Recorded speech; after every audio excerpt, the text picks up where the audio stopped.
녹취록이 많다는 소문은 있죠.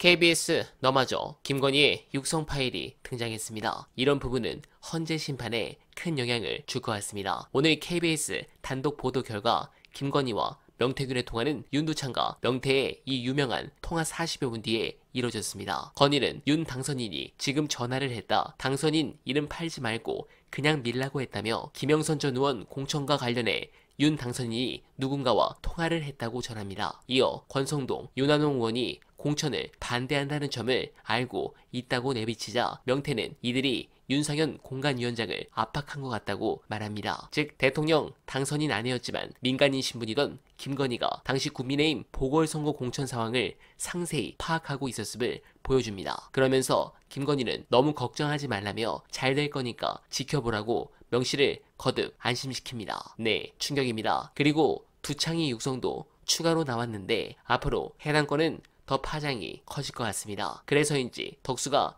콩밥을 먹는 길을 선택한 것 같습니다. 공범이기 때문입니다. 그런데 민주당은 다 계획이 있었습니다. 중요한 영상 보시고 여러분들의 의견 댓글로 부탁드립니다. 지난주에 원내대표 중심으로 해서 빨리 결정하지 않으면 24일 시한으로 해서 정리하겠다라고 이제 일종의 경고를 보냈고요. 오늘 아침에 이제 노정면 원내대변인이 브리핑 하는 내용, 그리고 이제 오전에 국회의장 주재로 해가지고 여야 원내대표가 모여서 또 이제 그 의사 일정 협의를 했어요. 네. 근데 이제 그거 끝나고 나와서도 얘기하는 얘기를 들어보면 국민의힘은 최대한 본회의를 안 열려고 하는 거고요. 근데 이제 민주당의 입장은 이틀씩 묶어서 본회의를 연속해서 연다. 그러니까 지금은 워낙 이제 다급한 국면이기 때문에 사실상 상시본회의 시스템으로 가야 되고 현실성 있는 방안은 이제 26일, 27일 이틀 동안 본회의를 열고 30일, 31일 본회의를 연다. 이제 이거거든요. 네. 근데 그거는 뭐냐면 탄핵안을 처리를 하려면 탄핵안을 이제 상정을 하고 나서 24시간 이후에 처리해야 되기 때문에 그래서 본회의가 이제 이틀 묶여 있는 방안을 이제 두 가지를 좀 추진하겠다는 게 지금 원내대표의 이제 전략이고. 네.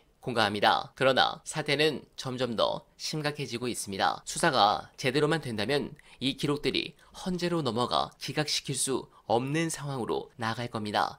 대통령 탄핵 사건과 같이 역사적으로 큰 사건에서는 재판관 개인의 정치적 성향보다는 국민 여론의 영향을 더 많이 받을 수밖에 없습니다. 실제 503호도 보수 성향 재판관이 5명으로 진보보다 더 많았는데도 만장일치로 탄핵이 결정됐습니다. 그런데 지금은 정영식만 윤두창 지명으로 임명됐는데 헌재 재판관 3명만 제대로 임명이 된다면 저는 인용 확률이 훨씬 높다고 생각합니다. 다만 법적인 부분을 좀 봐야 합니다. 비상계엄 선포라는 행위 자체가 헌법을 위반했나, 내란죄에 해당하는가, 이게 이번 판결의 핵심 아니겠습니까? 헌법은 전시나 사변 또는 그에 준하는 국가 비상사태일 때만 비상계엄 선포가 가능하다고 규정하고 있습니다. 그래서 법조계에선 이번에 그 상황이 아니었던 것은 명백하고 계엄 행위 자체가 위헌적이라는 의견이 훨씬 우세합니다. 다만 기각을 할 것으로 보여지는 정영식 같은 경우에는 그게 대통령직을 탄핵할 만큼 중대한 헌법 위반인지 아닌지 판단하기 어렵다라는 식으로